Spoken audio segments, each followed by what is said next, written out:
जळगाव पालिकेच्या भूखंडामध्ये गैरव्यवहार पाहायला मिळतोय। आमदार सुरेश भोळे यांनी हा गंभीर आरोप केलाय। तर भूखंडामध्ये कोट्यवधी रुपयांचा गैरव्यवहार सुरू असल्याचा आरोप आहे। या संदर्भात त्यांच्याशी संवाद साधलाय लोकशाही मराठीचे प्रतिनिधी सुमित देशमुख यांनी। पाहूयात।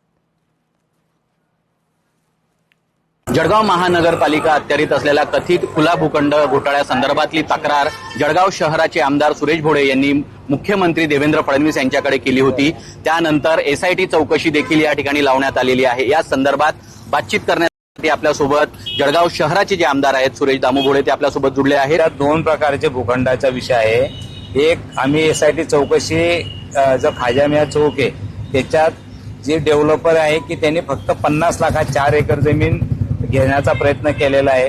ती आम्ही विकसित व्हावी याला दुमत नाहीये, पण ती योग्य भावाने योग्य दराने जावी की महापालिकेचं नुकसान होणार नाही ते आम्ही विरोधात त्याची तक्रार केलेली आहे। त्याची एसआयटी चौकशी आदेश आदरणीय मुख्यमंत्री साहेबांनी केलेले आहे। आणि दुसरा जो विषय आहे की जे शिवाजीनगर गट नंबर 337 ऑब्लिक आणि त्याच्याच बरोबर एक अजून गट नंबर असे 2 म्हणजे माळी आणि खटोड्या 2 गोष्टींचे जे शेतकरी लावलेले आहेत तर त्यांच्या माध्यमातून मला वाटतं ते कोर्टामध्ये चालू आहे।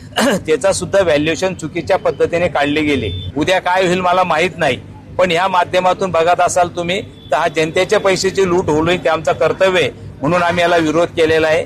आम्हाला याची जाणीव की या गोष्टीचा आम्हाला त्रास होणार आहे। हे खूप मोठं रॅकेट आहे। हे लोक कोणत्याही थरावर जाऊ शकता। हे काय करतील याची कल्पना सुद्धा आपण करू शकत नाही, पण शेवट आमची बांधिलकी जनतेशी।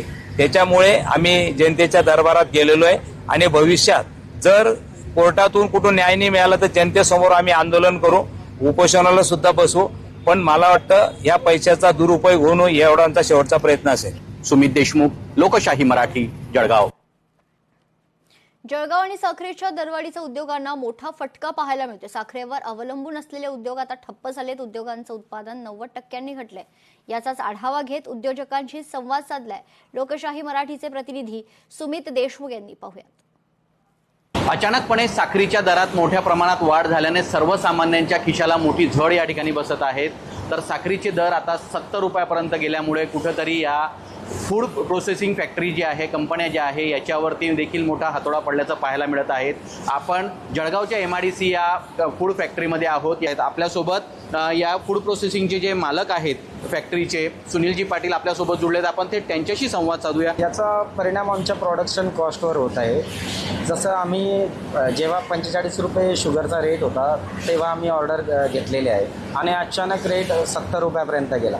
तर त्या ऑर्डर कंप्लीट करण्यासाठी आम्हाला आता लॉस होतो आहे। आता जसं आहे, आता आम्ही जर जास्त रेटने कधी कोणाला मटेरियल देण्याचा विचार केला तर समोरची पार्टी त्या रेटमध्ये मटेरियल घ्यायला तयार नाही। त्यांचं पण म्हणणं असं आहे की जर आम्ही जास्त रेटने घेतल्याने उद्या जर शुगरचे रेट एकदम कमी झाले तर मग आमचं मटेरियल कोण घेणार आहे, त्यामुळे ते पण ऑर्डर देत नाही आहे। त्याच्यामुळे जवळपास आता प्रोडक्शन कॅपॅसिटी 10% वर आम्ही करून टाकलेली आहे। आमचं सरकारला एकच मागणी आहे की रेट नियंत्रणात ठेवावे आणि स्थिर ठेवावे।